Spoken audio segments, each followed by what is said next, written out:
trade. We know that's probably at the top of the list. What does this trade war mean for your country? What ideas, what messages have been you been sharing with your counterparts from Asia, from the U.S.? Yeah, well, look, for a small open economy like New Zealand, we need a rules-based trading system. The multilateral approach to trade is absolutely essential for a small country like New Zealand. And nobody wins from a trade war, but especially a country like us.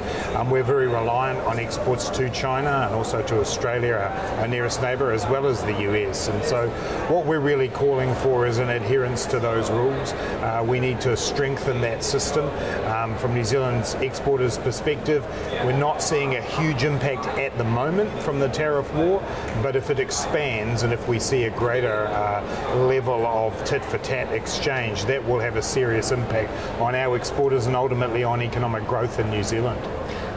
Is there anything about, if you just look at it broadly, if we just took President Trump's argument as, you know, we need fair trade as much as free trade, is there anything about that argument that's important to New Zealand and your exporters and your economy? Or would you have been happy just to leave the system as it is or was? Well, look, there's always opportunities to tweak the system, and we're all interested in fair trade and making sure that out of trade we get good outcomes in New Zealand. And look, New Zealand has had to go through periods of adjustment with particular industries that haven't coped as tariffs have been removed, and I accept the point that we always need to make a just and fair transition, but ultimately those rules and the rules-based system is what enables exporters from a small country like New Zealand to compete well.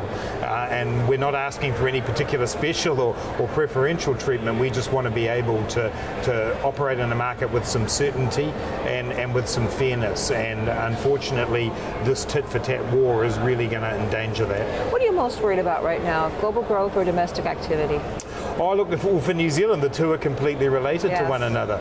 You know, our ability to generate good incomes for New Zealanders, higher wage jobs, relies on being able to export, which in turn relies on good global growth numbers. Like any government, we've got a number of domestic issues that we are focused on and making sure we invest in infrastructure, improve social services, but we look out to the world and we want to see global growth continue to be strong and solid. The Kiwi, your currency, trading a bit below the level you had assumed in your latest budget, so obviously a bit weaker, and if it's having anything to do with trade war angst, who knows, maybe that beats it up a little bit more.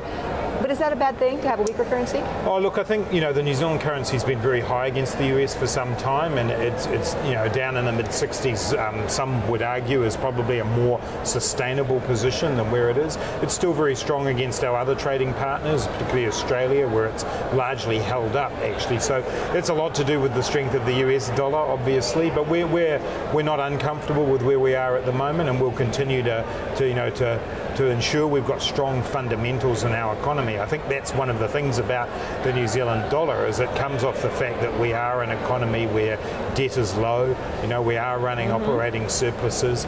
We are in a position where we're free from corruption, and so we're an economy where people look at and generally see a currency that should be fairly stable. I want to ask you a question about your budget. You're looking for a budget surplus through June of this year, about 2.4 New Zealand dollars, bigger than expected. Yet you're arguing against any spending windfall, right? And you want to listen until you get fresh forecasts from the Treasury. So why not? Why aren't you just give it back a little bit of that cash? Yeah, look, they're the accounts for the year that ended on the 30th of June, and yeah, they do show a stronger surplus than was forecast. Some of that's to do with the timing of expenditure, and actually that money is being spent now in the new financial year, but some of it is the result of a higher tax take and a strong economy. We are spending more, we're investing significantly more in infrastructure, and we have increased social spending, but it is important to have a buffer in our economy as well. Really a quick final question. Does the economy need any more stimulus, maybe in terms of interest rate cuts? I think the central bank opened the door ever so slightly to that being possibly the next move. Well, look, obviously that's an independent decision of the bank, and they've said that at the moment they're not saying which direction they will go in, but we believe we do have the fundamentals right in our economy.